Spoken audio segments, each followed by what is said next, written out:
The following stream contains mature content and subject matter. Viewer discretion is advised.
Good evening, everyone, and welcome to episode 5 of Magic City Memoirs. I am your storyteller, the Ravenous Archon, and before we get into our recap, let me have my cast introduce themselves and their characters. Hello, everyone. I am McStabber, and I am playing Sylvia Carson Abbott, a Hollow One Gaunt. Hello, everyone. I'm Evie Eternal, and I will be playing Eden Whitlock, a Verbena Witch. Hey, everybody. I'm Antero, and I will be playing Jack Turner of the Society of Ether. And I, sitting bleary-eyed in the corner, am Maddox, and I'll be playing Jude Allen Astor, Virtual Adept. Excellent. And last episode, we got to see a little bit more of the life, a day in the life of everybody. We got to see Gator and the information, and his information being doxed by a hacker, apparently. We got to see Lacey and her desire for Professor Martin to kind of show a little bit more gumption. We got to see Isaac Cortez at the Panther Coffee, and we got to meet a little glimpse into who Benji Scott is. And we got to see Jeb Tucker, who is a fan and friend of Jack, and how he was attacked by a large alligator in the Everglades, which I assume none of these things are connected whatsoever. But you all met up at the Waffle House in Homestead after Sylvia got out of work and you exchanged information. And there was this lovely moment where Sylvia reached out and helped Eden after her PTSD kind of floated back up to the surface, discussing the alligator, given what we have seen of Eden's avatar. But we got to see a little bit more of the glitching from the Blink app at the checkers off of exit 2, and you found out that it was a cairn/node at some point before it was destroyed. There was a nice moment where we got to see a little glimpse of that communal channeling that Eden can do because of her ties to the cult. And we met a Boggin girl who was working as a server. And we left off with you guys leaving because there was this pulse of quintessence, a pulse that usually precedes or follows an awakening. And as you are driving up the interstate, there's a moment. Jude, what song is playing in Eden's car right now?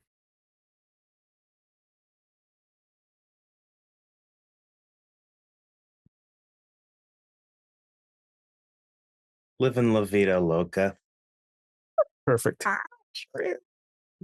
Perfect song for this. As the horns start blaring for that first kind of bridge where you hear she makes you drink. She makes you drink cheap coffee while she orders champagne, or however the line goes. You'll hear the car next to you suddenly honk and swerve, and Eden is still looking forward, but her hands have come off of the wheel, and the car is drifting into the lane. Bitch, what the fuck? And Jude's gonna lunge for the wheel. Okay, wits and drive, please. Sure. Jack and Sylvia will hear the commotion behind them because Jack's car is faster.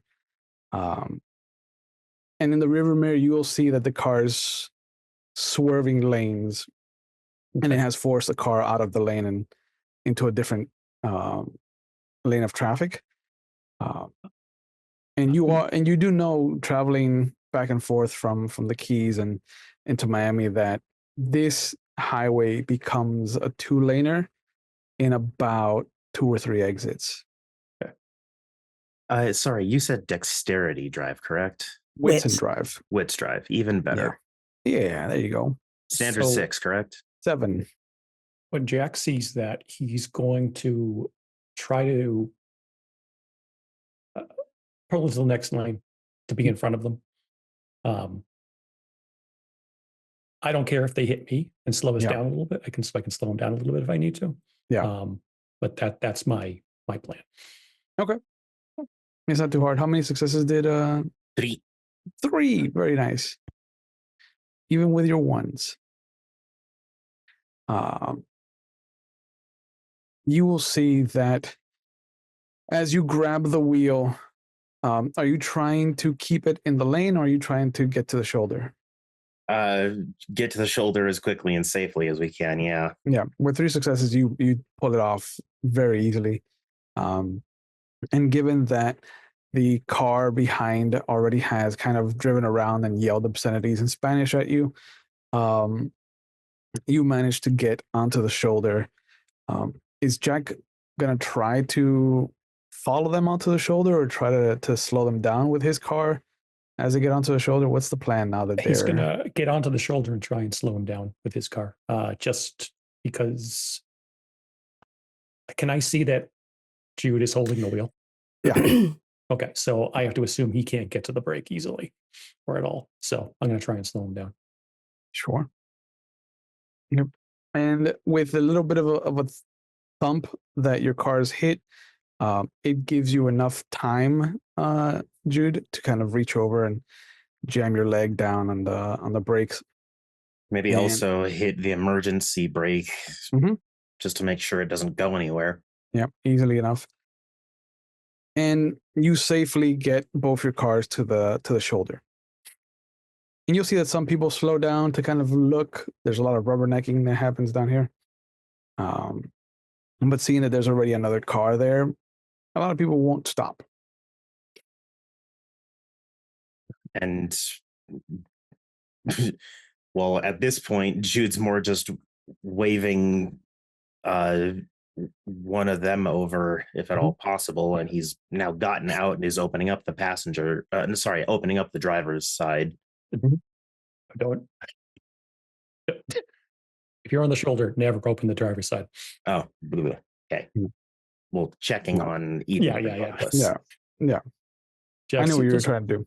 Yeah, Jack has a Jeep, so he's going to get out the back and off to the shoulder side. Yeah. She's got her eyes open, but she's got a 1,000-mile stare. She's just kind of looking forward, and there's the occasional twitch. And as the two of you are kind of looking her over, all of you will feel that pulse again. And as it pulses, Eden, there is the rumbling again. You're in the swamp. The water around you is maybe knee level. You can feel things slithering around you. You can hear just the wind through the tall grass. Why now? And the head of the alligator just kind of pops up in front of you. and the water around his belly just ripples, and that thunderous rumble echoes in your ears.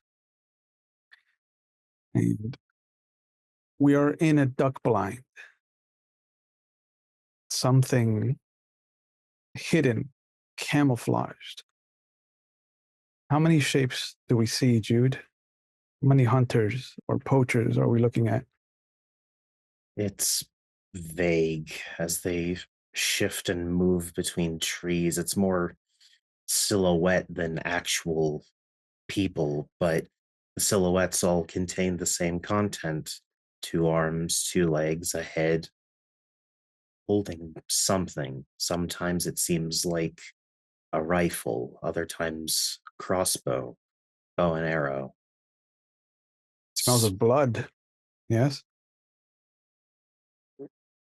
Eden Blood will and also more that's undefined. Eden will immediately draw her dagger, her only like physical defense. What the hell is going on? There's a gunshot, and then a second one, and then what dies out in the wilderness, Jude? A turtle. You see the shell cracked, its innards removed, and around it, black starts to seep out into the wilderness. The What are you doing? Stop! gator rumbles once again, and there's this mass of people, some kind of protest. Sylvia, what are we looking at? You find yourself standing near the Ernest Co Visitor Center. You see signs everywhere talking about how the glades are shrinking due to greed. No drilling in our waters. You see people. Some are obvious eco-protesters. Some are actually Native Americans. This is their ancestral land. You also Again. see news media. And again, blood wafts into your nose.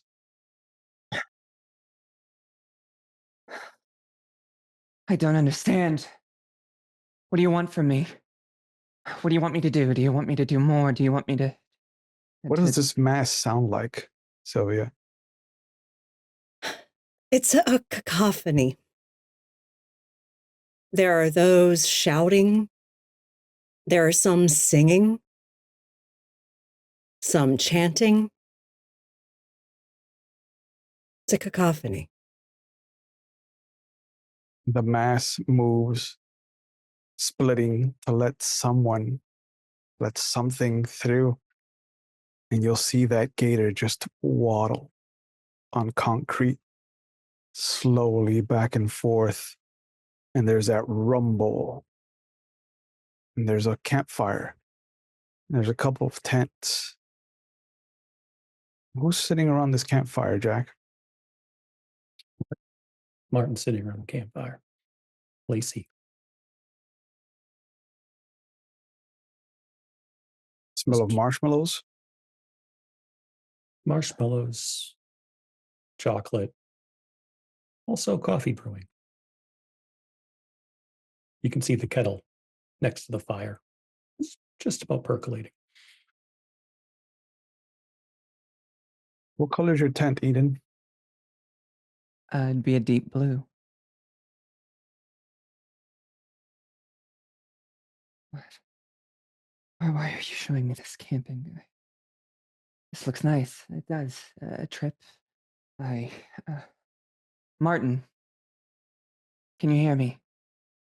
Is any He's part just of this tending real? the fire. He doesn't look at you. Gunshots and the silhouettes that Jude described can be seen in the background. What are they hunting now, Jude? There is a small fleeing group of herons. I'll move to intersperse myself in between them and the horrible nightmare hunter things. Every so often, a gunshot rings out, and a heron near the group drifts away into a mist. The smell of blood again. Martin looks almost like he heard that last gunshot. And then there's that thumping of the crowd. What are they trying to get at, Sylvia? Out here in the wilderness. There's been a site marked off for drilling.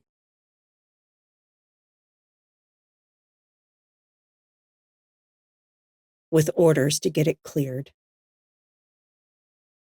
People are chaining themselves to the trees. Martin just kind of hands Lacey a s'more. What does he look like, Jack, in this moment?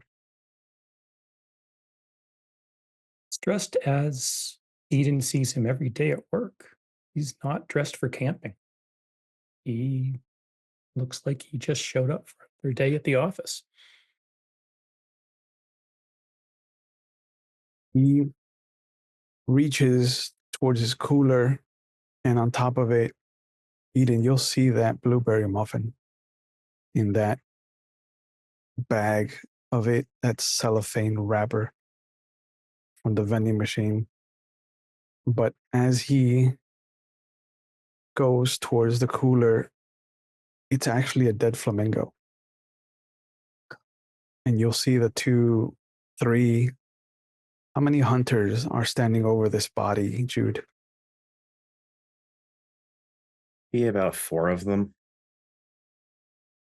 There's an odd garbled. It's like hearing people talk, but through a couple walls. There is speech, but there is absolutely no definition to it. It's more the idea of speech.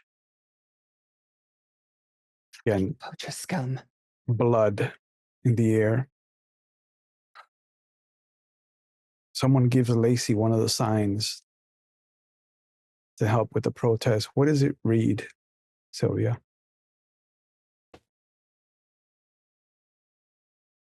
If the glades fall, the world burns.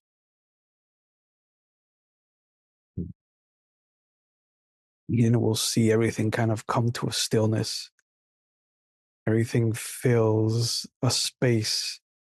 The hunters look like dead trees that have been hit by lightning. The mass of protesters are just rocks, and Lacey and Martin are the only ones that are left that look real to you. And from the water behind them, there is this eruption, and the gator just launches up, crushing the 2 of them in front of you, and just its mouth is open in front of you.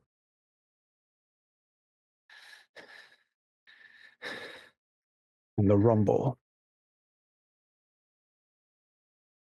I will put my dagger to my side, knowing better. Its mouth doesn't close all the way, but it does close.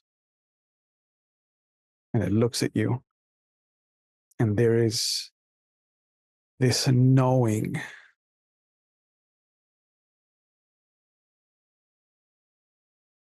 Are you scared right now?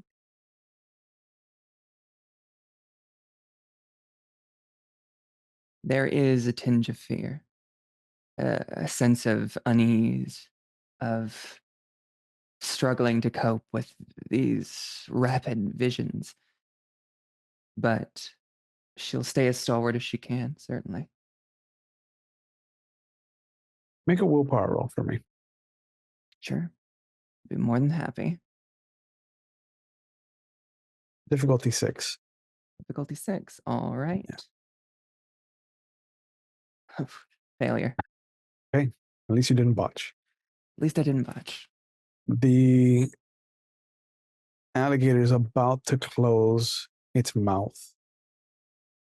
And then instead it opens and shuts right in front of you. And you feel the very scales of its upper jaw and its lower jaw coming up, scraping the skin and the clothes and just closing right above where your knife is.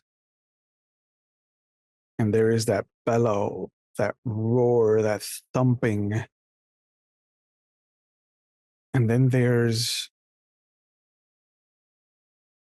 progress, concrete, cars honking, people yelling, and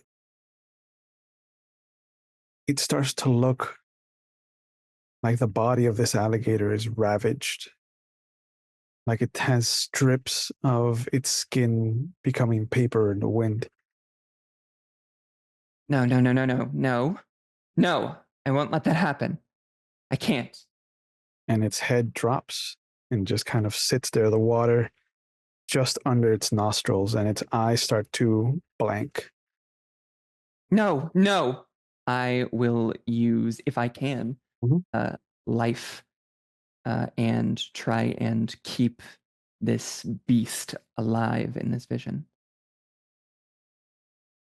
Would you sacrifice your own health levels for it? Yes. How many?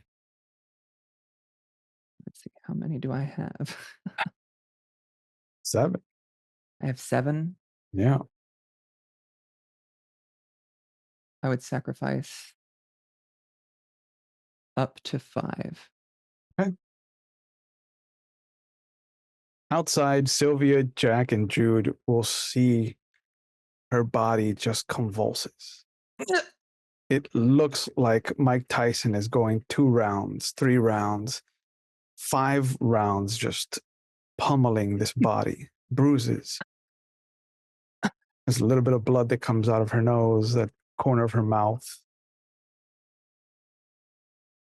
And the gator in your vision, Eden, his eyes become colored again. His skin becomes whole. And there is this, the only way to put it is a happy rumbling. And as it sinks under the water, you are brought back to your car. Your body is racked with pain. But you've earned Arete 3.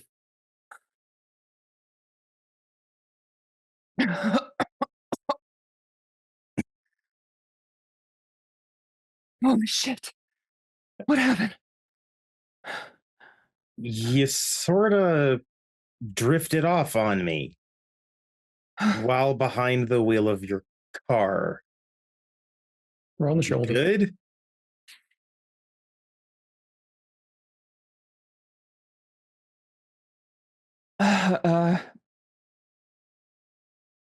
Yeah. Bad time for a vision. Oh fuck.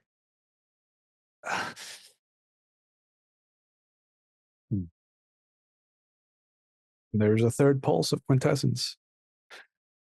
Fuck me running. Eden, get in the passenger seat. Okay, yeah. All right. Yeah. And I'm just gonna Back move in. her to the side and just Let's lay back a little bit. Was Sylvia still in the car? Yeah, she didn't get out. Okay. And actually, her looking- phone rang while everything was going on. So she's Okay. just now hanging up the phone as Jack comes back to the car. Yeah, haven't been able to look at the situation either through the rearview mirror or through the other mirror. The moment that you saw Eden come to, Mhm. it almost felt like something was different about where you just left. there's a little nudge of hope.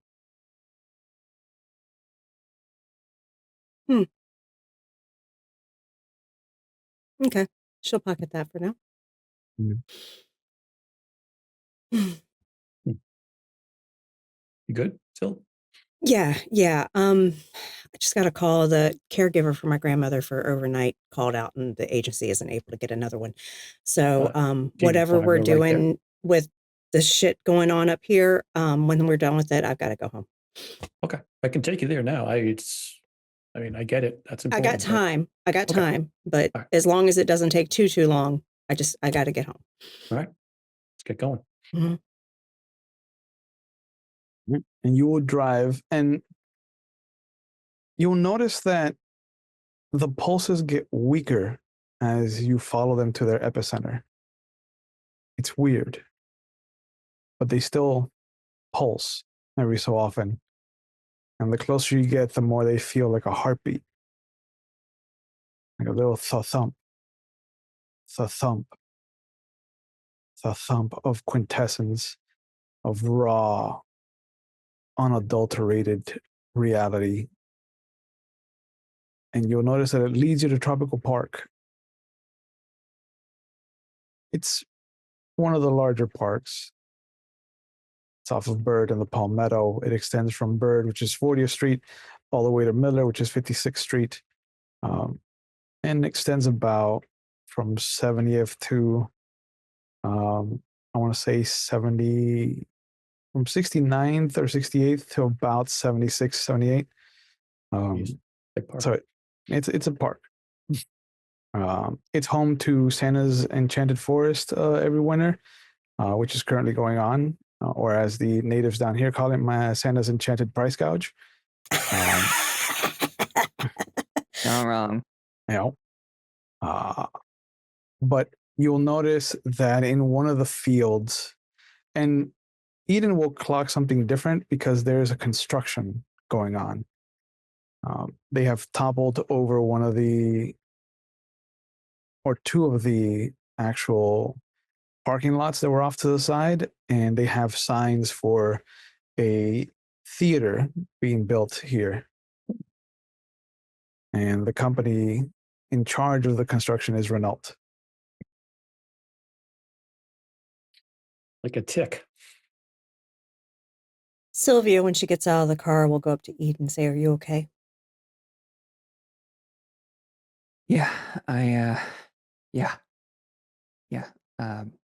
Just battered, bruised, bloodied. Had a weird vision, to say the least, and at a pretty inopportune time. But When are they yeah, ever opportune? yeah, yeah. Okay, I'm gonna Just go glad home and Jude take was a with bunch you of. to take the wheel. Yeah, That good- could have been Yeah. really bad. Good job getting to this older dude. That was I have to admit, though, it's a rarity whenever someone would say Judas take the wheel, but you get what you get. Thanks again, Jude. It's really appreciated. Thanks for letting us not die. I had a vested interest in it. Don't worry. I would hope. I'm going to follow the heartbeat of quintessence. There's a gazebo off to one of the, there's a string of gazebos off to one side of the park where families can kind of come over. There's one of those little barbecue, makeshift little, like a U of metal with a grill on top of it. Communal stuff. barbecues. Yeah, it's a picnic area, basically. Yep. The picnic table. Each gazebo has a little picnic table. Mhm. There's one gazebo that people are kind of staying away from, and there's this girl kind of sitting on the top of the picnic table. She's got her knees up to her chest, and she's got her arms around them, and she's just rocking gently back and forth. Do I get a sense about her? Well, visually, what's the first striking thing that you notice? She's shaking like a leaf.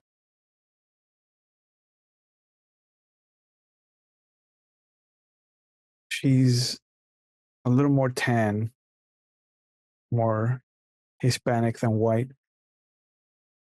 Black hair, milk chocolate eyes, it looks like. And she does kind of like wipe every so often. It looks like she's been crying or she's in the middle of crying. There is a shirt, a little polo, and I believe all of you would recognize as one of the camp counselors for the winter kind of summer camp that they have going on. And she has khaki shorts and what looks like Chuck Taylors.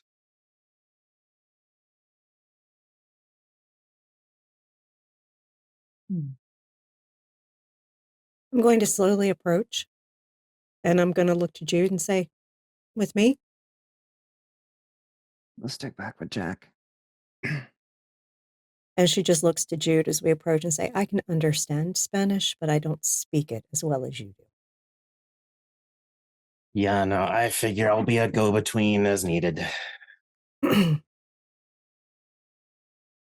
And we slowly approach the young lady.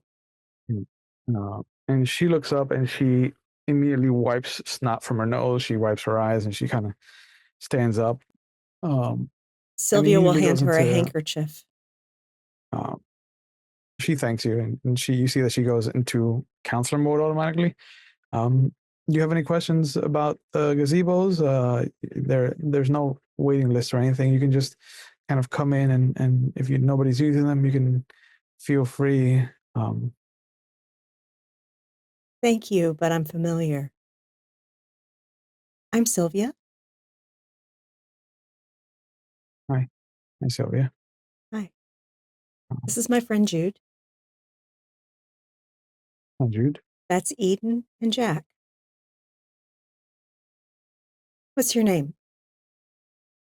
Tanya. Tanya? What's Yeah. happened to make you so upset? Yeah.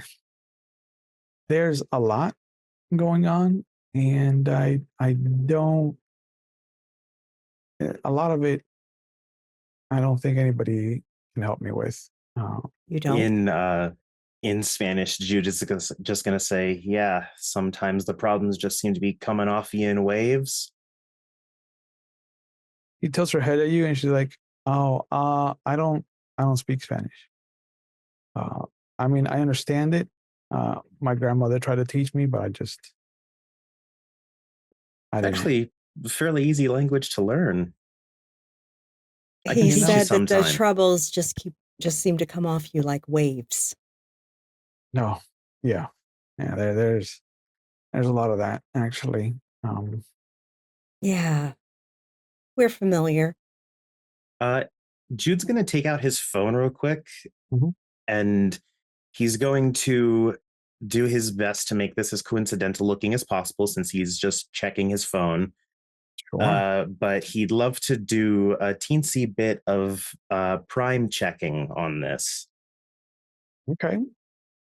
and then correspondence as well, just so I can get an actual direction in comparison to me. Sure. That'll work. Because correspondence 1 and prime 1 for sure. Just to sort of get an overall sense of level of what the quintessence is doing to her. Is this a Right. big thing? Is it just starting out? What's the stage at? Gotcha. And you are using one of your tools, right? Your phone. Mm-hmm.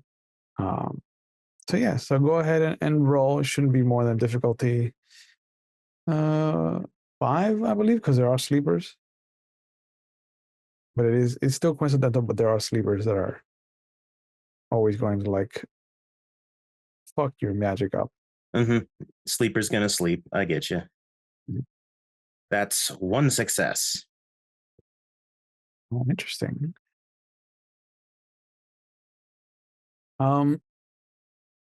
You will see it is coming from her. She is definitely in the throes of being awakened. the avatar in comparison to yours is stronger. Hmm.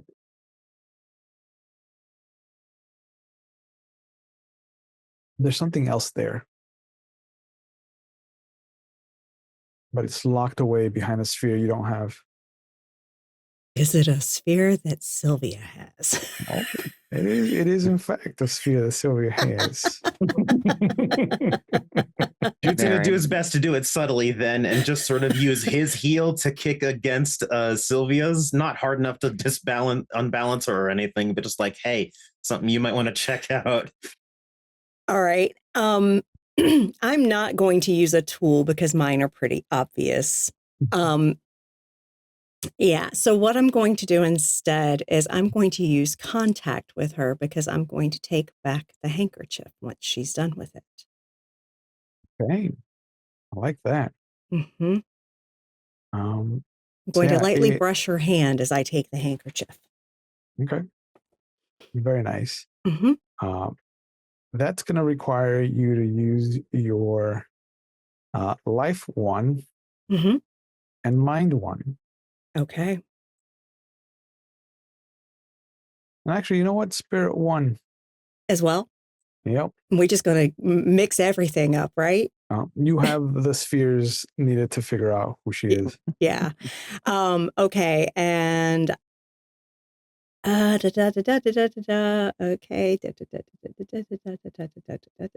just double checking. Is this considered a fast casting? No, because you're not instant casting. Like you could touch her and then let the magic Work. come in waves to you. Okay. Got it. So, like you don't want the information right now. I got 2 successes. Okay. You touch her hand, and there's this moment where she kind of smiles. Mm-hmm. And as she goes back to business about the gazebos, things start to reveal themselves to Sylvia. There is this aggression in her blood. There's a lineage of just anger and warfare, and her mind is a mess because she has obligations that she despises. And the last thing that kind of reveals itself to you is that there is this alligator just sitting underneath the table, but it's the animus of an alligator. And it kind of looks up at you knowingly.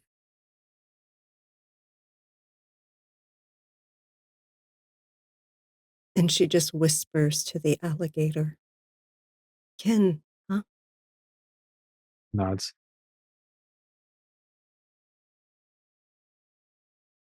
And looks to her. Fascinating. She kind of does a double take. What do you mean? I mean, I'm not entirely in the loop on it, but I think she means you.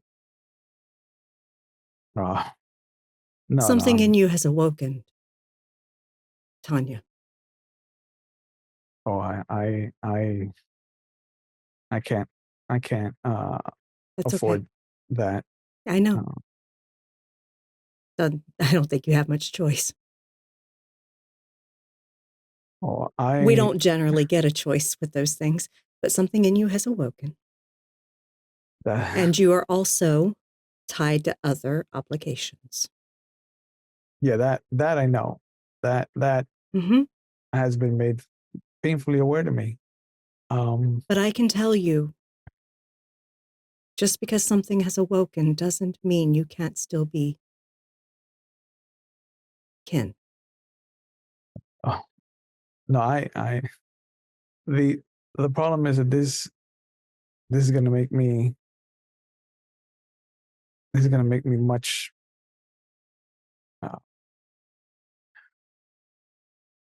I hate this. And the moment she says that, there's another pulse of quintessence that comes off of her. Mm. And all of you will suddenly feel the quintessence that she's been pumping out is being funneled. It has gone into a thing. And there is this glorious moment where all of you just feel this memory. What is the happiest moment that Eden has ever had? Happiest moment that Eden has ever had would probably be when she got her master's from FIU Biscayne. She worked incredibly hard for it and came away right after, was it after? Yeah, right after her awakening with that degree and with all the knowledge that was bestowed upon her. And her family was there. They were very proud of her. Mom or dad. What's the happiest memory Jack has? Jack's 11. It's Christmas. His Aunt Sarah just showed up, whom he could see as a satyr, but no one else could. And he didn't know that yet. Her present to him was his very first guitar. And the chaos he sowed over the next few months learning how to play it was probably the happiest he's ever been. What's the happiest memory Jude has? Finally moving out of Delma's parents' house and getting set up in the duplex. Just a couple of young 20-somethings experiencing a very nice chunk of independence. Yeah, I bet. What's the happiest memory Sylvia has?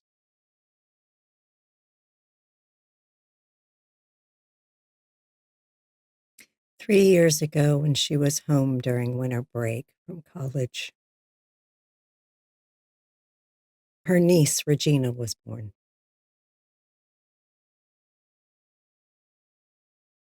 Holding that baby was the happiest moment in her life to date. All of you are washed with this incredible sense of joy. And there's a click that happens because all of Tanya's quintessence has been funneled into reactivating the cairn, the node in Tropical Park. And there is this explosion of joy. This cairn that was defunct, that had been forgotten, is rife with life again. And Sylvia will see that there's capital S spirits of squirrels and lizards and other little woodland animals that are kind of approaching very trepidatiously. The sensation is new to them as well. Mm-hmm. And there is this massive creature that is just sitting on the largest, thickest tree in the middle of the park. What is it, Sylvia? What is the cairn spirit? A panther.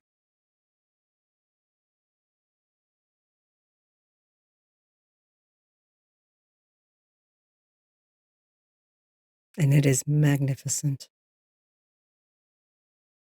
Its tail is drooped down, kind of curved upward, and it flicks back and forth. And there is this yawn, this big old full body stretch of a yawn.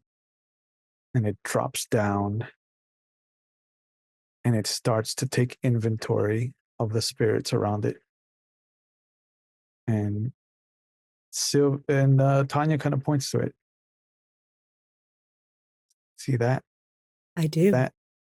That's gonna fuck me. Why is that going to fuck you? Because the alpha's gonna want to mate me with everyone.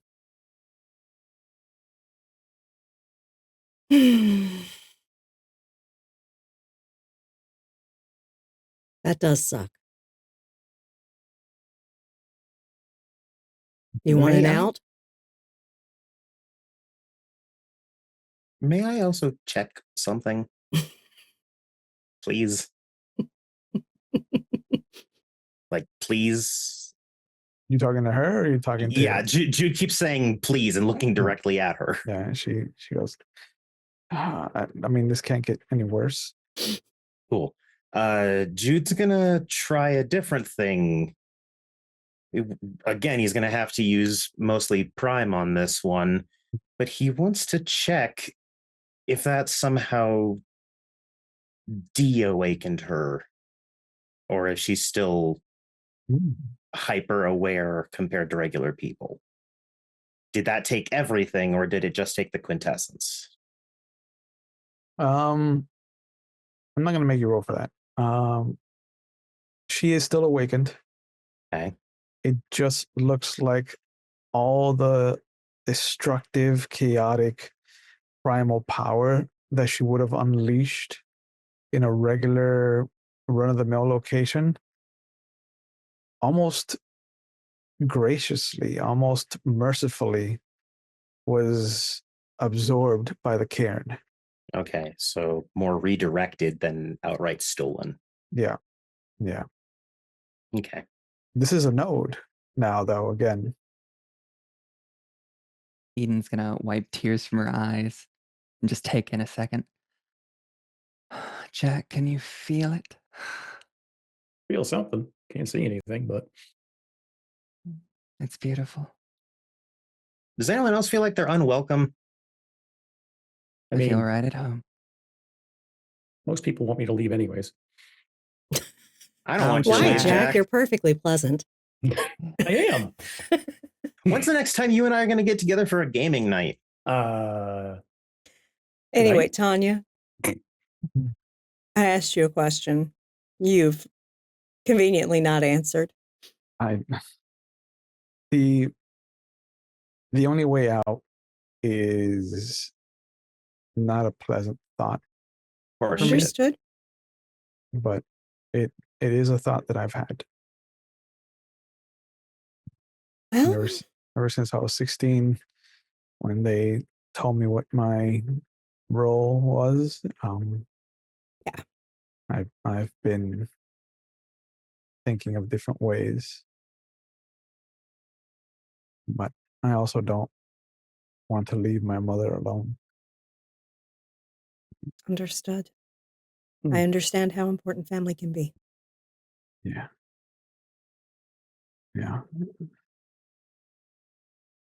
I figured I'd offer, but ultimately, you have to do what you feel is right. I don't know what you can do against those kind of people.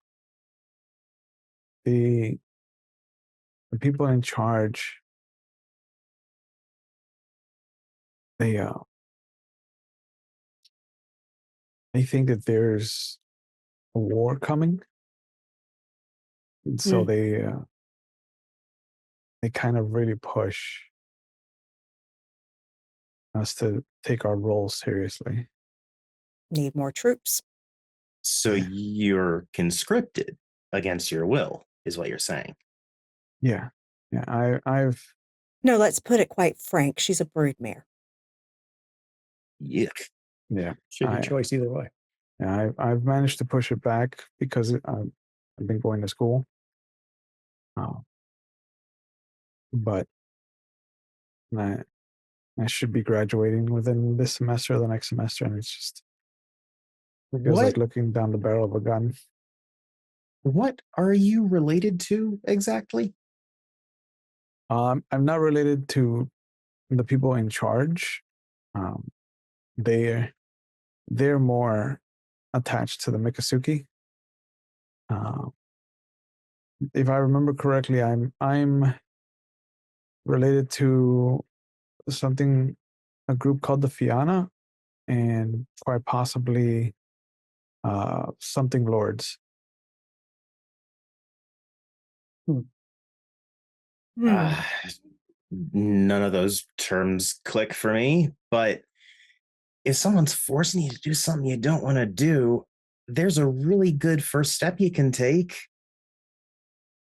Run the fuck away. There are those of us who have tried. Do you want sanctuary? Again, is that something that your people can even offer compared to what I'm going to be dealing with? Depending on which people you ask, yeah, they'll do it different ways. But you could ask for help, I think, from any of the four of us, and we'd all have some sort of response. I have a cult. You can join that. Yeah, and screaming that in a park is the most brilliant idea, Eden. Thank you. I clap Eden on the back. Okay. Beautiful. We are team awkward. Okay. Yeah. We're a bunch of mages. Of course we're awkward. Eden does not give a fuck. Nope. When I was getting a sense of her, did I get a sense of what she is leaning towards as far as fears? For sure, spirit. So we're looking at possibly like a dream speaker. Yeah, there's spirit. It felt like life. Okay. And maybe She seems a bit in her head. Is there any mind in there? If there is, it's very minimal. Minimal. Yeah, like for maybe sure, some prime. Spirit. Yeah, spirit and life are the highest ones, but there's possibly some prime. There's no prime. There's no prime. Okay. She did not sense when you were casting magic. Oh, okay, got it. Or even notice when it was coming off of her in waves. No. Okay. So she might have like a sense of some of the other spheres, but for sure she's got spirit too, life too. Okay. But she goes, if this is something that can be done for me, I'll need some time to kind of let my mom know. And I mean, is this going to put her in danger? No, they wouldn't hurt us. Where she kind of takes a little piece of dirt out from under the table. She's just like, we're too important to them, too valuable. We'll talk to some of our people and we'll see what we can do for you. I think I have a sense of where you might best fit in, and who might be best equipped to help you. Is this why I was having all those dreams about the alligators? Yeah.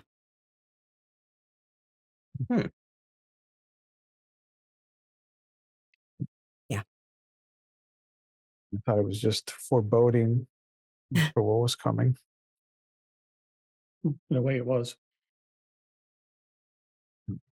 But Tanya, go about your business. Act like, same old, you're still in school. Yeah, and she pulls out her phone and she kind of shows you what her phone number is in case you want to add her. And Sylvia will actually text her at the number and say, I'm Sylvia Abbott. Jack. Eden Whitlock. Just call me Jude. Good to meet you. Yeah. I think Tanya works good for now, too. That's perfectly fine, Tanya. But we'll talk to some of our friends and see what we can do for you. Okay. Thank you. Of course. You're brand new. If everything goes well, I don't know how to thank you. If you learn anything about me, it's that I really hate when people tell other people what to do with themselves. So Me fucking too. I almost feel obligated to help you, really. Yeah. Damn right. I'll give a quick fist bump to Jude. Keep your chin up. Give us a call if you need something. I will. Thank you. I'm awake more than I'm asleep, so seriously, anytime if you need to call, I'm good for it. Okay. If I don't pick up or respond right away, I'm either in class or I'm out at the Everglades. So Okay.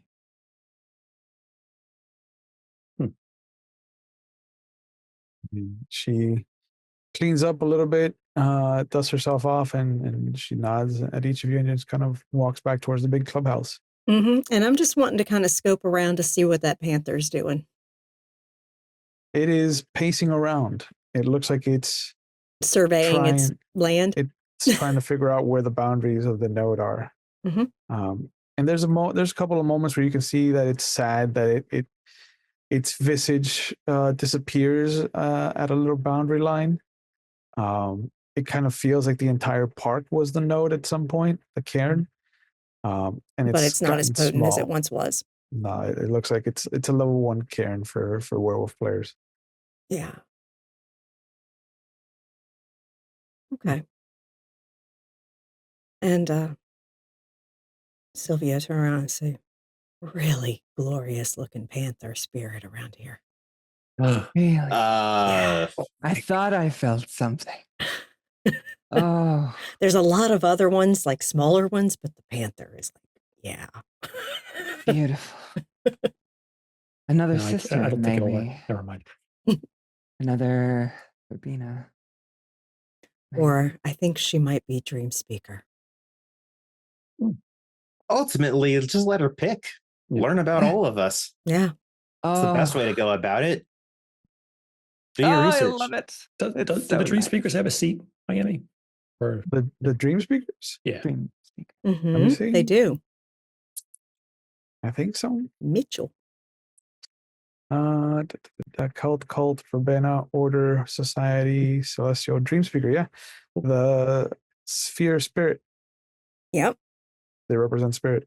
And I think they would be probably the best to help her because weird creatures utilize the realm of spirit. Yeah. I've only encountered some wear style once, and it gave me nightmares for like a week. So, nah. Mitchell Sylvain has a bodega off of Northwest 17th and 17th. It's called La Bodega Caridad. But he's half Cuban, half Haitian. Well, I've got to get home, guys. The caregiver for Grandma called out tonight, and they don't have a backup. So, my sympathies. Thanks. You good with the ride, or do you need a ride? I would appreciate a ride. Okay. Huffing it from here is going to suck. No, I mean, it's 2018. This is Uber exists, right? Come on.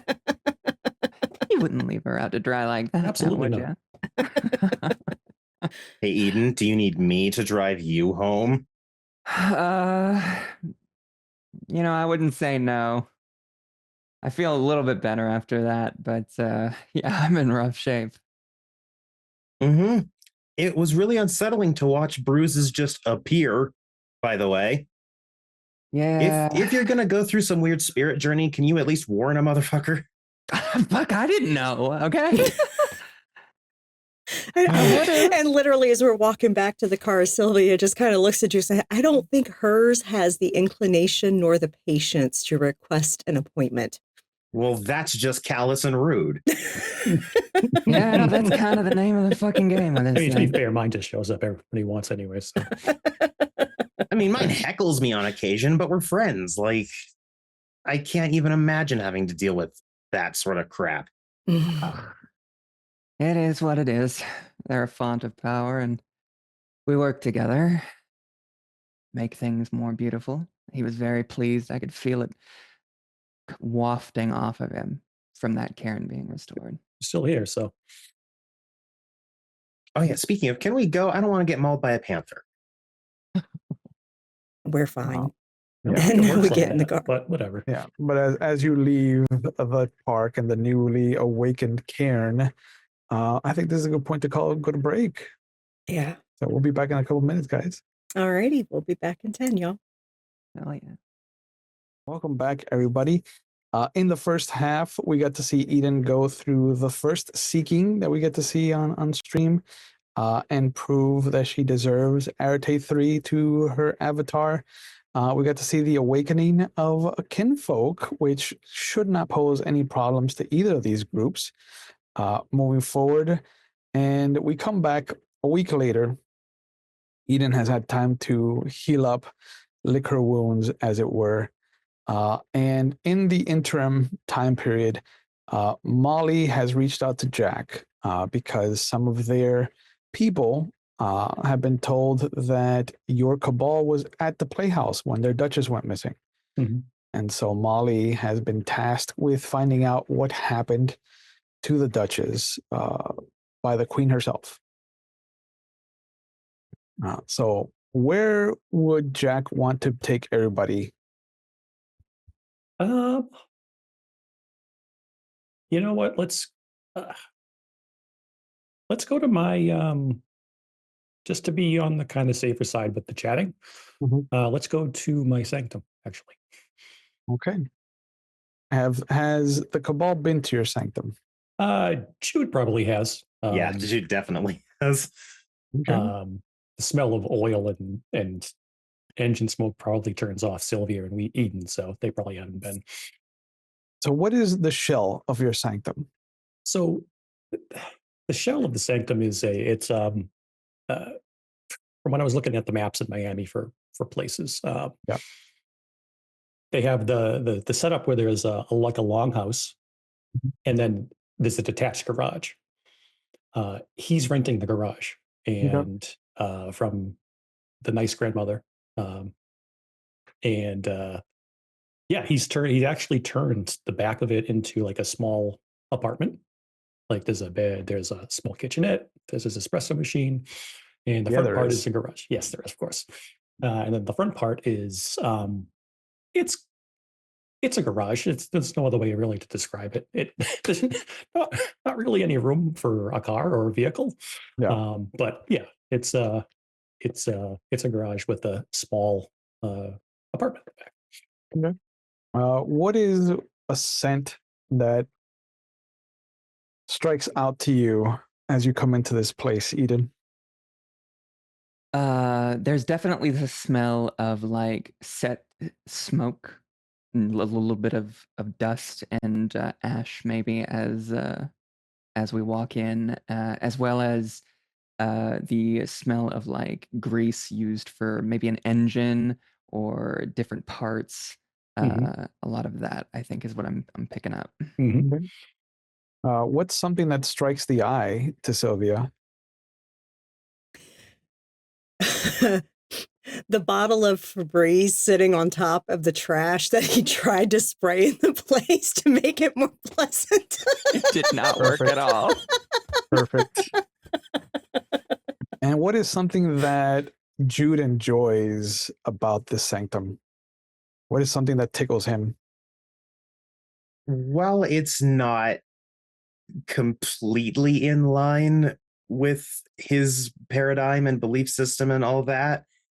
It cozies up against it very nicely. So the place to Jude has always felt comforting, sort of like, you know, when you go to visit a cousin's house, sort of a thing, where you may not always see each other, but when you're around, it's good time. Yeah, it doesn't seem like there's any order, but Jack knows where everything is. Of course. And honestly, Jude walks in and will walk right up to the espresso machine and start making coffee. Perfect. Oh my God, is it a bag of Panther coffee? Maybe. Oh, why not? Absolutely. Okay. You are his dealer. I am his dealer. Now. So all of you will have like about half an hour before Molly gets there, in case you want to have a scene together. All of you know that Molly specifically reached out to Jack, and then asked for your cabal to be brought together because of the events at the Playhouse. So I tried to tidy up, but I got distracted. What do you mean? It's the cleanest I've ever seen the place. It's fine, Jack. Holy shit. This is the cleanest? God damn. It's fine. At least she got good coffee. And she That's sips true. her espresso. That's true. And Sylvia, it's not like to the level where it could be made in shop, but Jude knows his coffee. He knows how to not fuck it up. He It's just- should. it's He just not- he used to play in my coffee shop. Pick up a few things. You mind if I smoke in here, Jack? You don't mind the oil lighting a fire. Yeah, fuck it. There's an air filtration system, I'm sure. Yes. Jude actually doesn't because he had one on the way over. Okay. I'll still crack windows if I. She says she's gonna smoke. I'll hang a hand out the We window don't with want to hot the box it. cigarette. Yeah, no hot boxing. Is the garage door open? Do you wanna see Molly coming right up the? Yeah. Well, when she gets here, we'll close it so we can chat. Okay. So you'll see this big old Jeep Cherokee pull up, and Molly kind of waves from the passenger seat, and the driver gets out, and it's this 6'5", 6'6" mountain of a man, short kind of buzz cut, short trimmed beard, t-shirt, kind of tactical vest, jeans and boots. Molly comes out, just kind With of mind, like what do I see? you see the troll from the Playhouse. Fantastic. Literally, Sylvia's just smiling pleasantly, and she lifts her espresso and takes another sip. She's just thinking to herself, fuck my life. Fuck Jude, my life. Jude goes over to Holy refill his. Fuck, that guy's huge. And Molly kind of slithers out of the door. She's got this very thin, long black skirt, and she's wearing the gaudiest pink Neep W shirt that she could create. And she even has the little backpack that just extends into fairy wings. But she kind of slithers up, and you see the large man kind of come forward. Before we get to Jack telling us what Molly looks like, let's have everybody give us something about her human seeming that you notice. Jude, what do you notice about Molly? Her eyes are very clear and sharp, as if she's noticing everything around her. Eden, what do you see about Molly? I noticed that her fingernails appear to have a pretty intricate pattern painted onto them. And Sylvia, what do you notice about Molly? The vintage black blouse she's wearing is one that was bought about 3 months ago from my online shop. Okay. Hell And yeah. Jack, what does she actually look like? So, as probably many have suspected in chat, Molly is a Slua. She is just thin limbs and angles, and just doesn't looks humanoid. Is probably the best way to say it. She has a long face, black hair. The face almost looks like she's wearing that. I want to say, I'm going to say it wrong. It's not Guy Fawkes. It's the mask with the narrow eyes and the long nose. Oh, the ghost face? Yeah, almost like that, but more of a theatrical mask. That their face is just all long, and the nose is long, and the ears are long.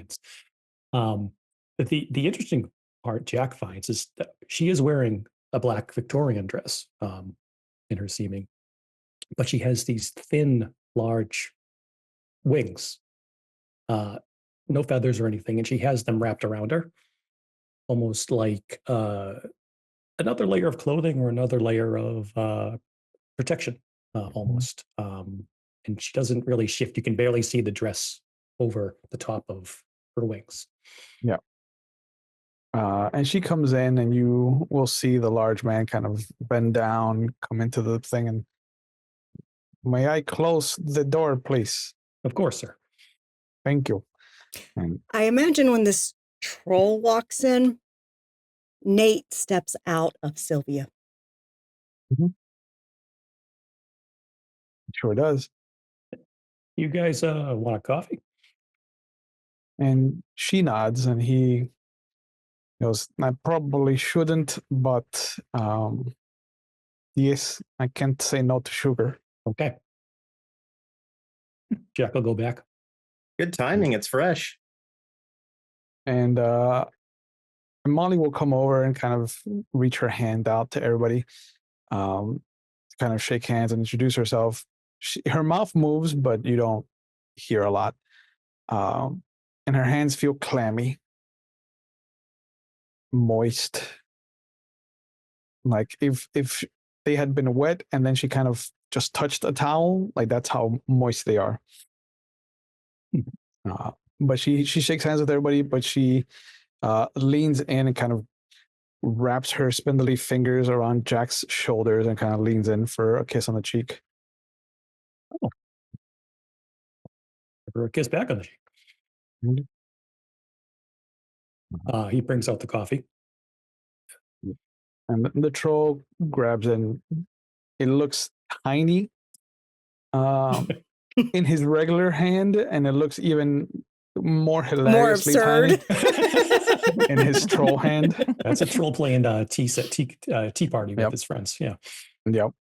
But he kind of like looks around, and he just squats in a corner. And Molly clears her throat, which is the loudest noise you've heard her make. Actually, you don't have to. Hold on. I can. Do you mind if I do something? Pump up the volume a little bit. And her mouth moves again, and you're just like, yeah, I'm going to do this anyway.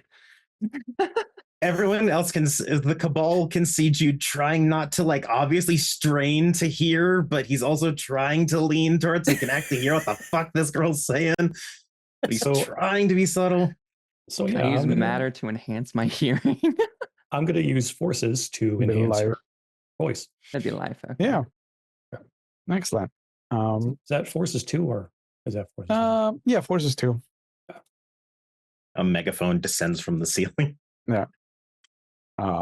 See, no witnesses. No witnesses.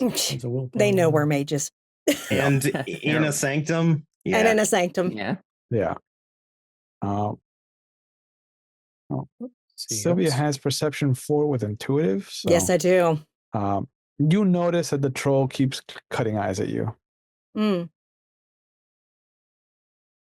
Like he's trying to piece where he knows you from. She takes a sip of her espresso and says, you don't remember.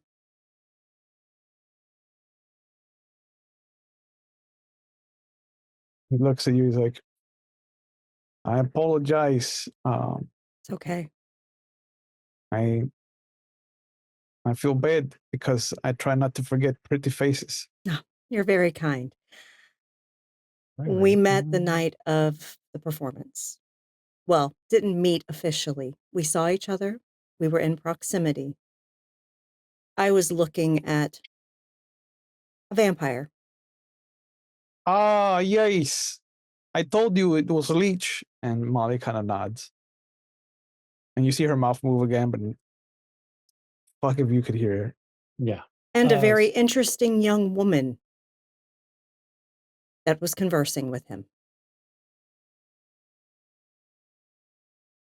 I have an idea on that, gal, by the way. We'll talk later. Oh, she is not important. Kind of important. To you? Yes. No, interesting. Talk later on it, Jude. From what we have learned of her, she is... And he kind of tries not to laugh. She is someone that would be on a paranormal TV show. She's one of those. You're not. Yeah, she's one of those. You're not wrong. You're really not. But don't discount that because she's got possible She's a spy friends for hunters. Oh, and possibly more. So just be wary. are you talking about the Arcanum? Yep. Oh, that is 3 guys in a garage. That is not a threat to you people. As opposed to the 6 of us that are in a garage now. I think we can take him. 2 against 1. And that guy counts for like 4 of us. So He just kind of like shrugs and is like, I don't even exercise. Storyteller. Yep. Can Jude tell through his accent if he's Cuban descended? Him? Mm-hmm. No, he sounds European. All right, just wasn't sure because sorry, your accent gets very good in certain directions, and sometimes I have to double check to make sure I'm not mishearing. I will take it as a compliment. How many successes did you get, Jack?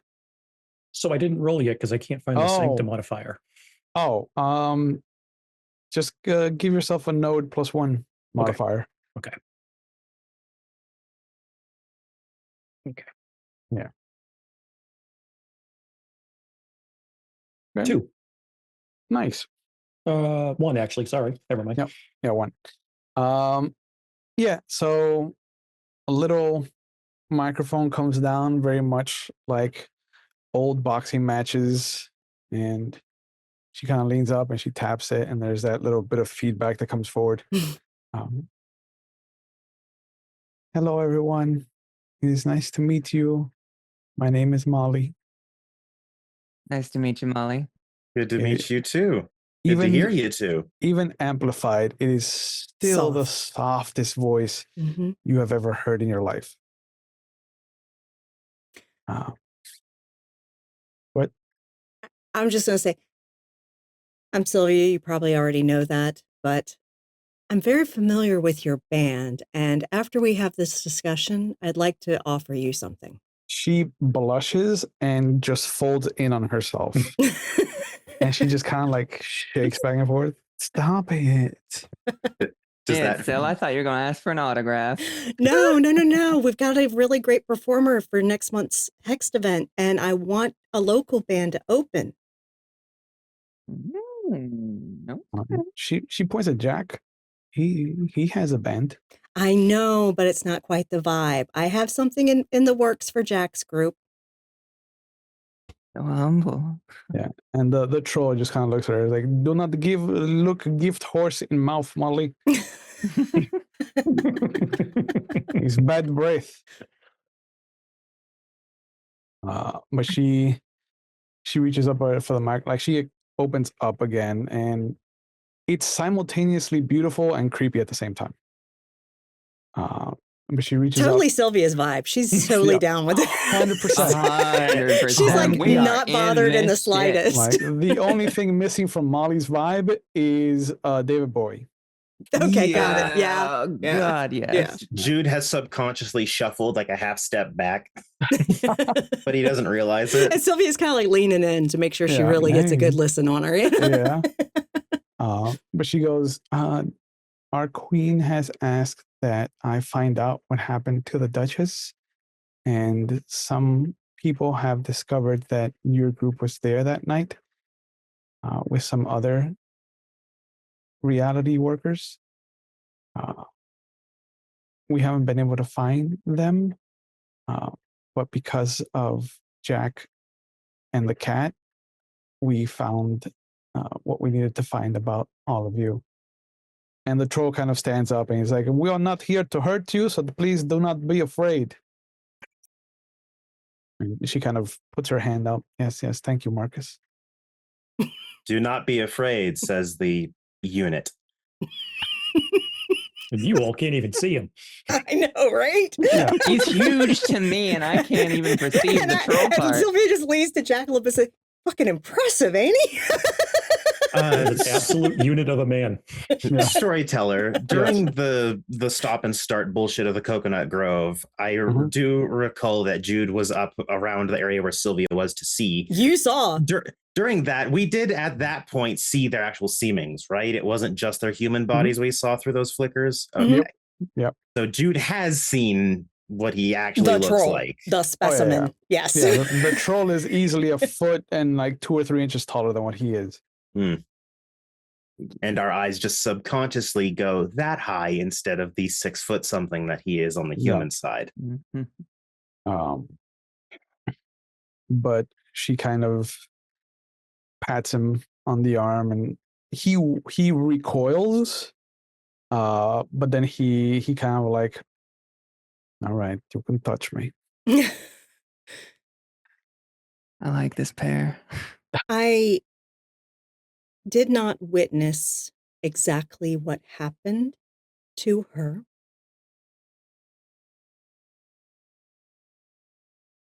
But I will say that the events of the night were quite strange. Seeing the past and the present at the same time is a little disorienting. To say the least. We went to the performance because there had been some issues with the Blink app showing anomalies. And we were kind of investigating that because we figured if we could figure it out before Technocracy did, which are basically mages that like to pretend that they're not fucking mages. And Stay clear, by the way. Those fuckers do not have your best interest in mind. No, they don't. Fuck those guys, and not the fun way, and I don't do charity. But literally, we investigated. I spoke with some spirits there, humankind, and they informed me that the weirdness happening around there was related to your Duchess.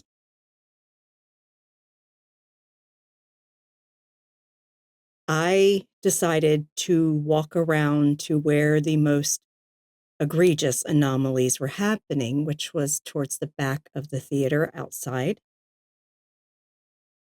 And there was an archway up high, like on 2nd floor. Jude will show them the photo of the archway. It had an inscription in Gaelic. I don't read Gaelic. So I put the phrase into Google Translate. And then, of course, not thinking, I read it out loud. And a portal opened up. And then shit just went weird. And the troll kind of taps her shoulder. I told you that the troll was opened. It was very strange. Yeah, I did that. I think in the process of doing that, I also released pieces of souls of 2 of your kind, the fair folk, that were murdered by the vampire that was in present day in his reserved seat. And she kind of tilts her head. And what of the dragon?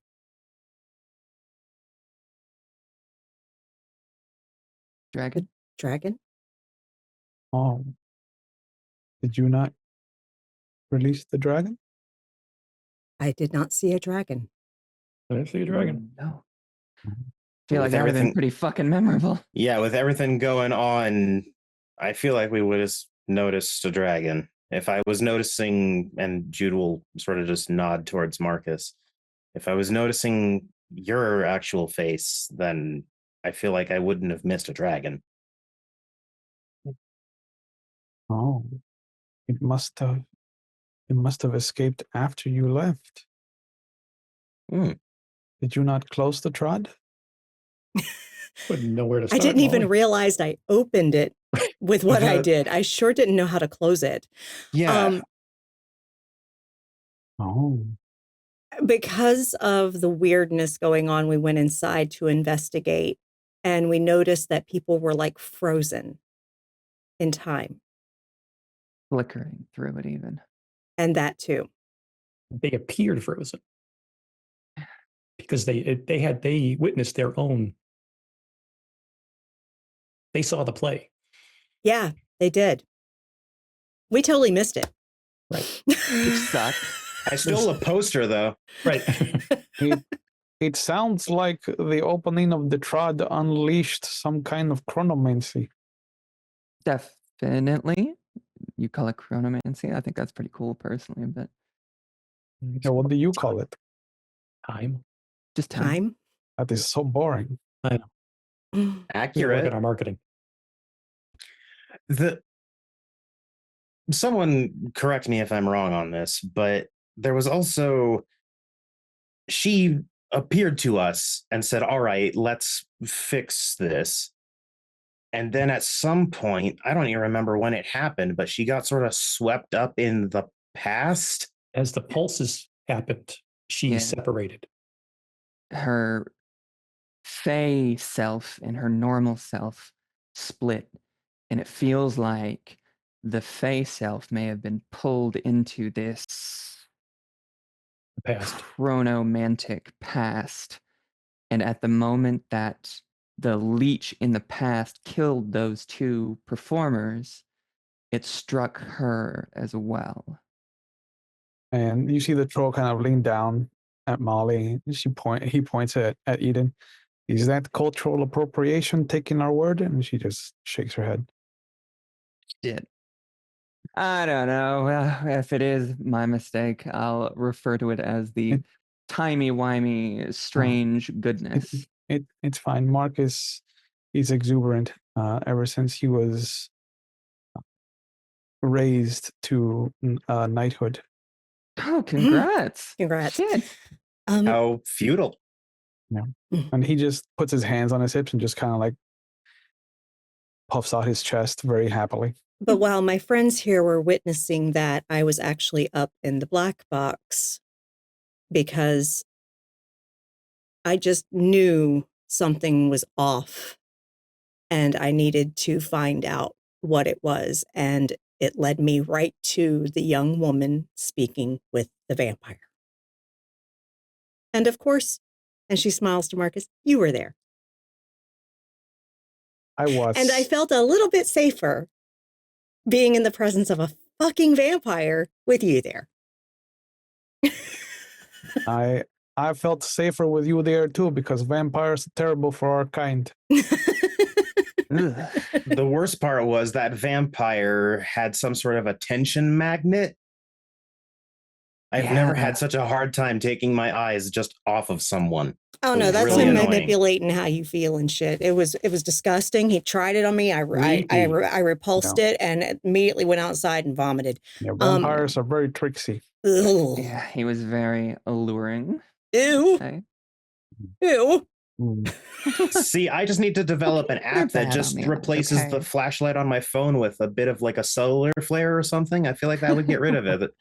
That would fix my problems. Let's work on that. Put enough lumens in, okay? Yeah, that would work miracles, I think. But yeah, that seems to be the long and short of what happened. But from what I understand, the human part of her remained intact and left. Yeah, she's in the present. We talked to her afterwards. She seemed very. She was keen on giving us a tour of the playhouse. She's very normal, if that makes sense. Yeah, and Molly nods. She is part of the Preservation Society for the theater. So it makes sense. Yeah. She might just need to be infused with some more glamour. Oh, so there's a chance for recovery. Shit, I hope so. We'll see. It was a pretty not great sight. If both of them would have been killed, then it would have been a loss. but we might be able to re-enchant her. I hope that you can, truly. Fingers crossed. Yeah, all the luck. I honestly feel terrible that reading a Google translation caused all of that. There are reasons we write things down and then orally warn people. And the troll kind of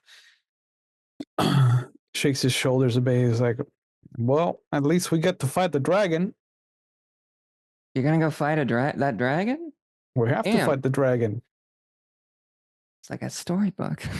Can't Is we let- there That sounds too much like a quest. That's very uncomfortable for Jack. Yep. anywhere Man. we should avoid while you're fighting said dragon? Well, Coconut Grove would be a good start to avoid. Oh, so it's just there. Great. Well, it might be. We don't know. We lost track of it some time ago. There was this strange incident that happened about a week ago that kind of shook things up for us. Sort of weird pulses that disrupted things. No, it was just the one booth kind of thing. I don't know what you mean. It's like a bump, like a bump. He makes noises trying to Oddly show enough, you what Jude, it means. oddly enough, as he's describing, Jude looks like he gets it, like totally and completely. Looks like he Sylvia gets is it. legit laughing. Eden is so lost. And he does wasn't the kind note. of blush at Sylvia's enjoyment of. And he just kinda, They like, see stops. him turn more blue. Yeah. Little purple.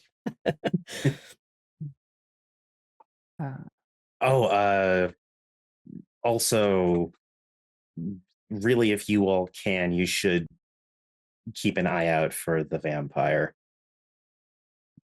Right? Like, he wasn't directly involved in anything that was happening in the Now, present, but his caused involvement that in the shit. past was the reason that the present started happening.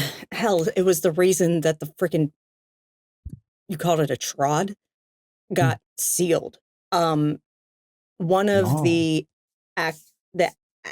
one of the actors, I believe she was a boggin, Boggin. was the Yeah. child of a mage. Oh. And the mage did the ritual that sealed. A ritual he had no business knowing. Just Yeah. side note, this No. wasn't an expert in that sort of stuff. No. Yeah, and I don't mean this disrespectfully, your people don't tend to be. You're not wrong. No offense taken. Yeah. Some Um, taken. And she smiles, and I it's this creepy, wouldn't- teethless smile. Like I said, I felt terrible that just reading a Google translation did what it did, because I had no idea it would do that. And I feel horrible because, yeah, a lot of shit went down. I do not think that we are experts when it comes to the things that you all work with. It's true. Yeah. So yeah, that's our story, I think. Okay. Unless we're missing any other details that have slipped through. We will take this to the queen. I don't want to impose, but would your people be willing to help with the dragon? If there is a way we can. Yeah. Sure. We might need to speak to some representatives for some things, but we can at least pass the message. That'd be So- appreciated. I mean, Will we? I don't know what the dragon's like made of. Would we be able to harvest materials from it afterwards? And she kind of looks disgusted that you would say that. That is the most human thing I've heard tonight. Sorry, didn't mean to offend. No, it's okay. No. Okay. This is the dragon is mostly dreams, aspirations, and you can't take that for yourself. You have to let them exist. Noted. I thought it was more flesh and blood. Why Oh, is no. it a threat? It is it's a creature that doesn't belong here. It should never have been able to leave the dreaming. And whatever gave it the ability to do that is terrifying. Okay.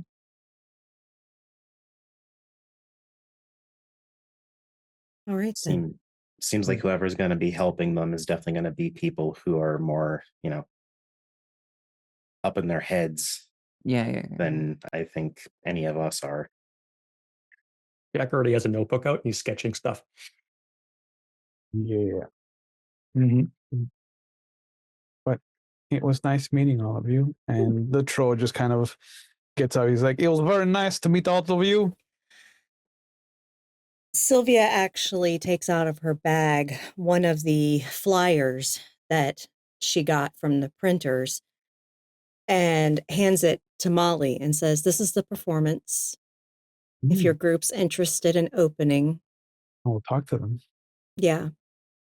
And she also writes her number down at the bottom of the flyer and says, "You can have them get in touch with me. We're playing at Domicile. Oh. So it's beginning of February, we're doing the whole, goth Valentine's type stuff. So Yeah. we're going to have Layer Ghost, and he's amazing. And yeah. And she looks at it, she's like, oh, this is Hexed. Yeah. Oh, I go there all the time. Yeah. I've seen you around. Yeah. A friend of mine and I started it up. Oh. Used to have a group similar to it in New York. When I came here, I'm like, I need to find my people. We are spread thin. Mm-hmm.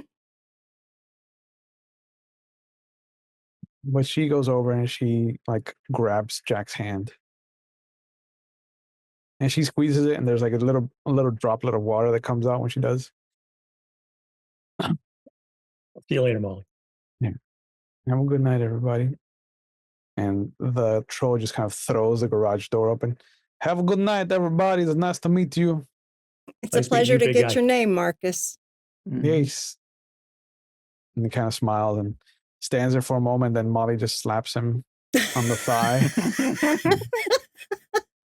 And she said something, but she's so far away now that it's lost. No way we're hearing that. Yeah, and he kind of nods and just kind of hurries over, opens the passenger door for her, and she slithers back in. And once they get back in the car and they're pulling out, Sylvia looks to Jack and says, "How much you want to bet the troll tries to get my number from Molly?" Oh, 100%. Oh, yeah. He was totally into you. Jack, she is 1,000% into you. Oh, My yeah. goodness. Are y'all a thing? Yeah. What? You What do and you mean, Molly. what? It does seem like she couldn't be more into you without literally burrowing into your chest. So, no.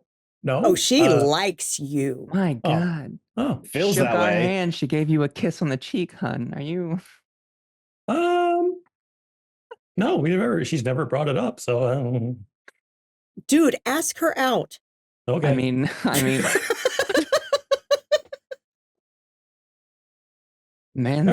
change on a whim. All right, fuck it. Yeah, go for it. Whatever. I'm just proud of myself make for a not. fusion band. I'm just proud of myself for not asking Marcus if he played basketball. I really had to hold myself back. Oh my God. Yeah. Tall people get that shit all the time. Sometimes it's fun. No, Eden just asking to salvage the damn dragon pieces. I don't know.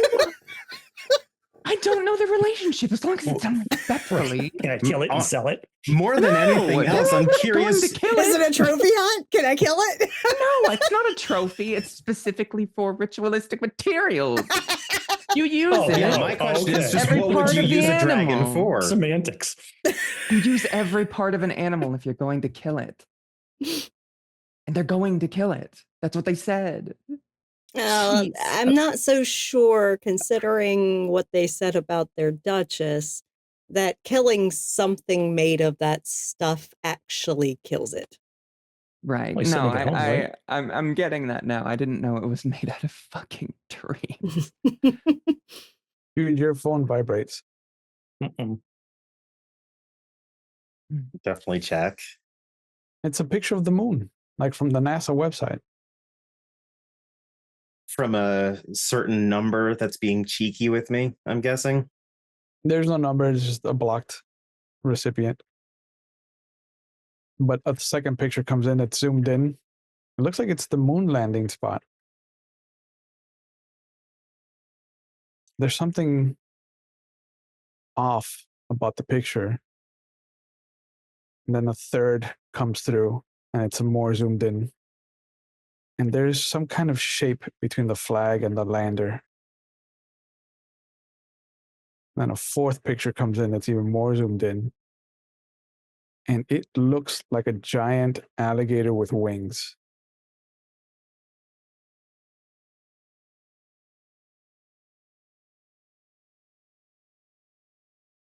You okay, Jude? You look like you saw.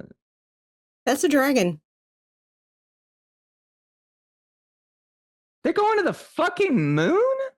Yeah, I'm not going there. I wouldn't mind going. I mean, I'm really starting to dislike how many texts I'm getting from numbers I can't trace. I dislike it too. I don't trust it one fucking bit. This one isn't teasing, though. This one's literally just providing things I can't see. Doesn't make it better. maybe your avatar. No, this is not how he communicates. I promise you that, Eden. We'd hear a lot more everything if this was from him. Gotcha. There's another text message that comes through, and it's H:3/7-_P.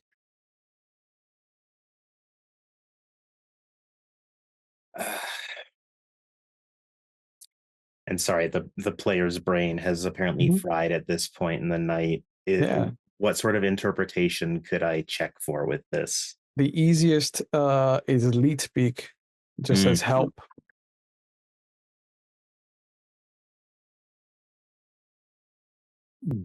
Then also in lead speak, because yes, Jude would know it. He's going to respond with, "Can we meet?"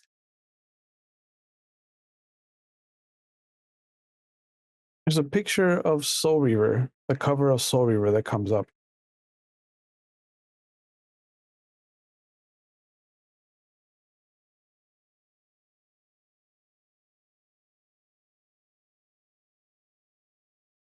Still in lead speak, but Jude's just going to say, "Okay." And he's going to sort of go a bit quiet for a second.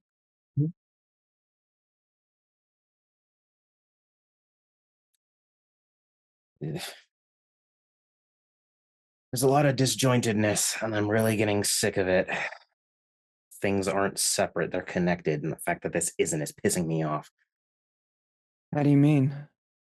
I mean, let's say it just means it is connected. We just don't know how yet. No, but it also means that I'm now less sure about this not being my avatar.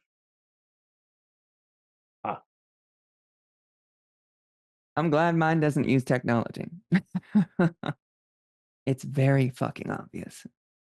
Why is it texting? Why is it just have a vision?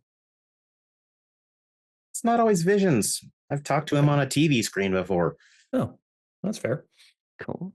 I will parse through more of that later, but Jack, if you could maybe get over to them to check the moon. I could just call the Etherites that are on the moon. Oh, yeah, that'll do. Hey, have you seen a dragon? Yep.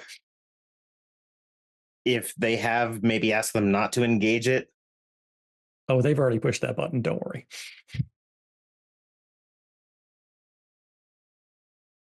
I'm more just curious how it got to the moon. The thing of dreams. How's it sending you text messages?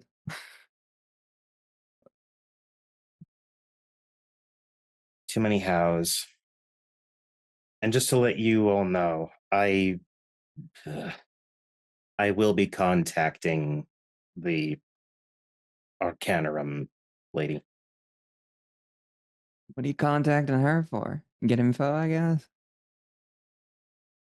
And also get more info than even we'd be looking for. I have a suspicion. I need to confirm it. Sure. You need backup? I wouldn't mind at least one extra person just to think of things that I don't. So whoever would want to come, At your service. thank you so much. And the next time that you pass out for some spirit quest, can you please not do it behind the wheel of your vehicle? I will do my damnedest. I know it's been a week. You look better, but still, just fuck. Should have seen the other alligator.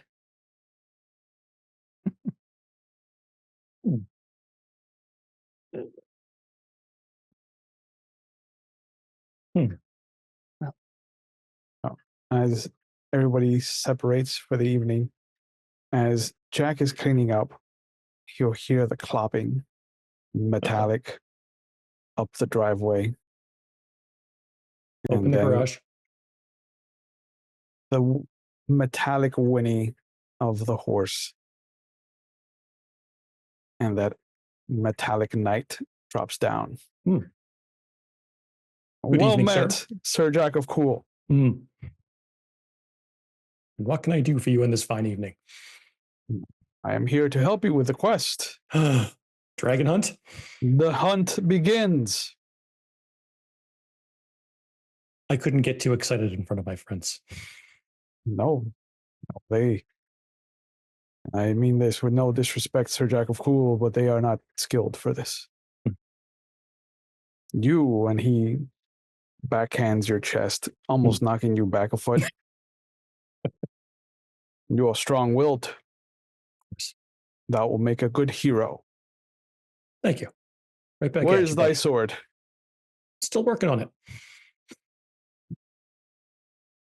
Then I will help you. And he goes and starts to take off his armor, and you will see the skeletal clockwork underneath. Some of it is still rusted. Some of it is not. Jack's actually going to walk up and he's going to kind of just inspect it. I have to do something about that. There's something fresh about it. You feeling okay? Barely. I am as well as the day I was crafted. And he hits his chest, and you will see a cog kind of fall out of place. Don't mind that. And he puts it back. Just seems to be a little more than I remember. I am a reflection of you. If I am more, then thou must be more. I don't like the implications of that, but sword first. Sword first. Jolly cooperation. And as Jude comes home, Thelma will come over and just hug you. Tell you that dinner is on the table. You can heat it up if you want. Thank you, T. Truly. And as you're eating, you will hear the little sound of the Tamagotchi again. And the Minecraft world will come back up. And you will see your avatar as you have seen it before. Numbers, code, and a silhouette. Naked in front of you. Shifting RGB colors, more a digital mannequin than a human. But it moves and is animated like a person. No facial features, really. Just a brow and the vaguest definition of chin.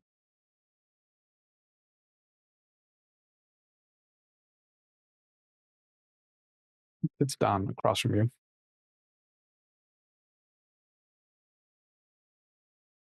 And how's it going? Better now that I found you. Interesting to see you with your regular look again. Its head tilts. What do you mean? Well, last time you spoke through Sparky, and it's not usually the way you did things. Usually you're like this. It was just different. I haven't spoken to you in over a month. You were lost to me.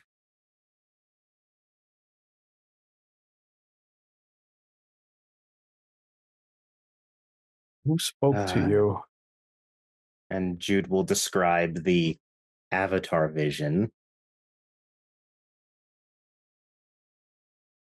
It seemed within your MO, just a bit different. Although now that I'm hearing it, seems like I misassumed. Someone has been toying with you. It's starting to feel like someone's at this point. And it gets up. Where are your parents? Speaking my thoughts out loud. I'd love to find out. And I think that's a good point to call it for tonight. So thank you, guys. And thank you, an extra thank you to Rolyn and Tara and Maddox for taking over and helping out with the seeking for Evie. That was fantastic. Thank you so much for that. All right. Well, thank you everyone for joining us. Do join us on the Discord. That is where we hang out when we are not streaming.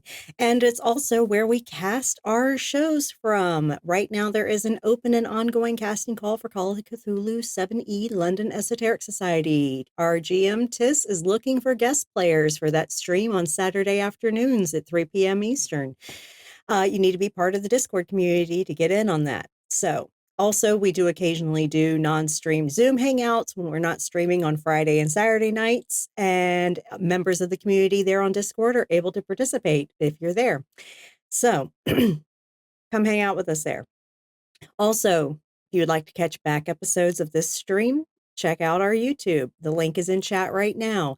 On the McStabber Studios YouTube, we have over 5 years of World of Darkness and other TTRPG games that you can peruse, enjoy, and make sure you like and comment on videos that you're watching, because that helps boost us without costing a dime. Yeah.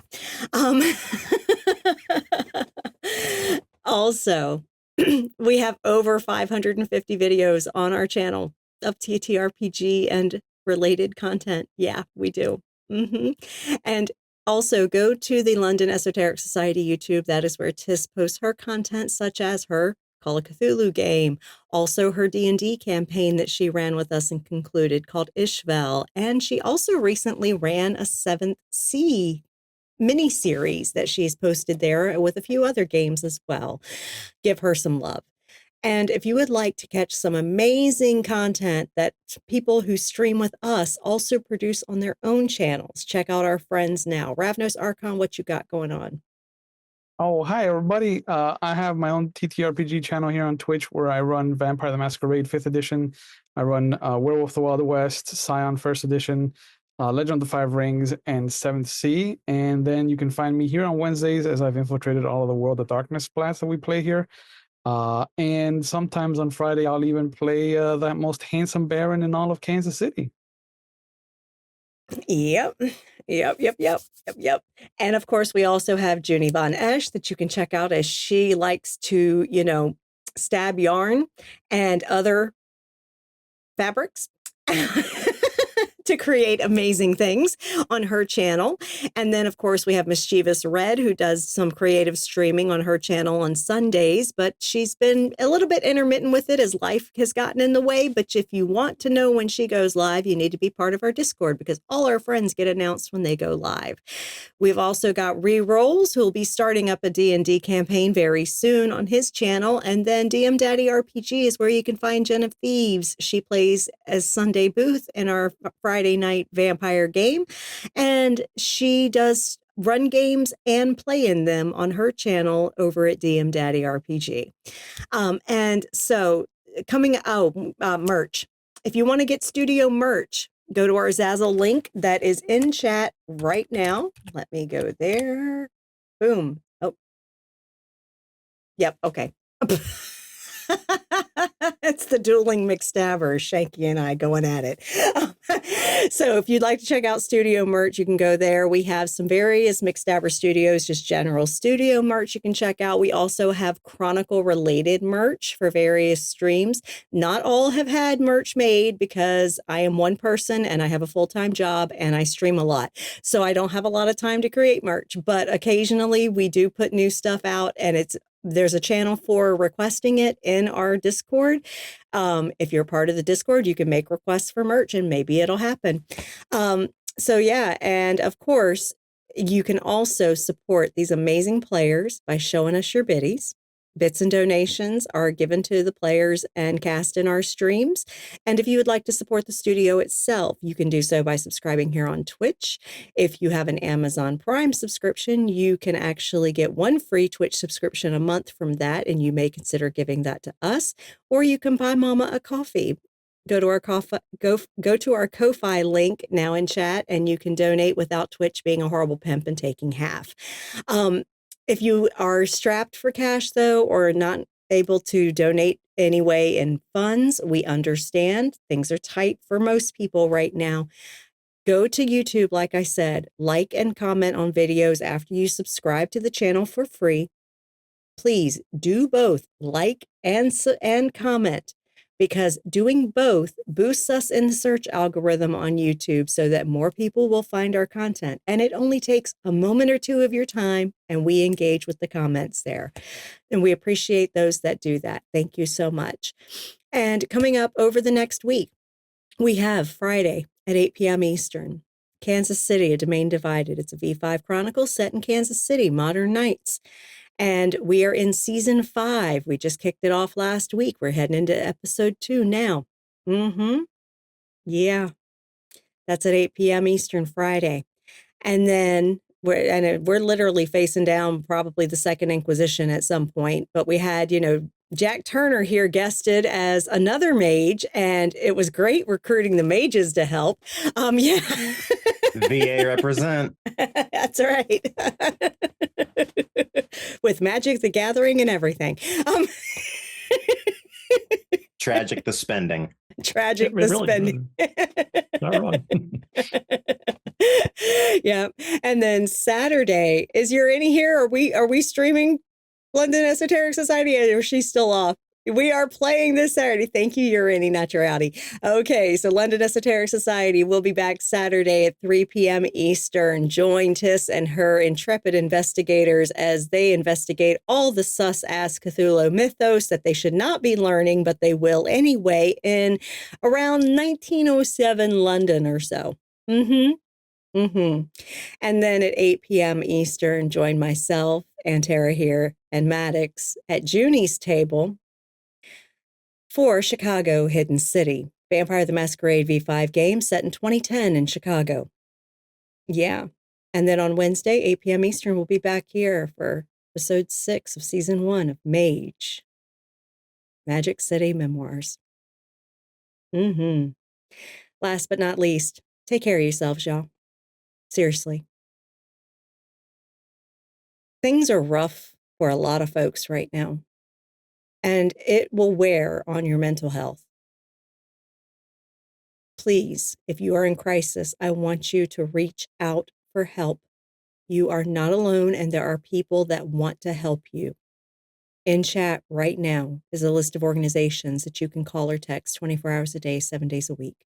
If those organizations do not suit your needs, if you are outside of the US or you're watching on YouTube and you don't see our Twitch chat, go to findahelpline.com. At that site, you can look up your crisis resources based on your location, and they cover over 140 countries. Please reach out to those organizations if you are in crisis, because they are staffed with people that oftentimes have been through that crisis themselves and they want to help others. Okay? So please reach out and get help. You're not alone. And lastly, I'm Mom McStabber. I'm a registered nurse. So I'm not only going to preach about how you need to take care of your mental well-being, but also how you need to take care of your physical well-being.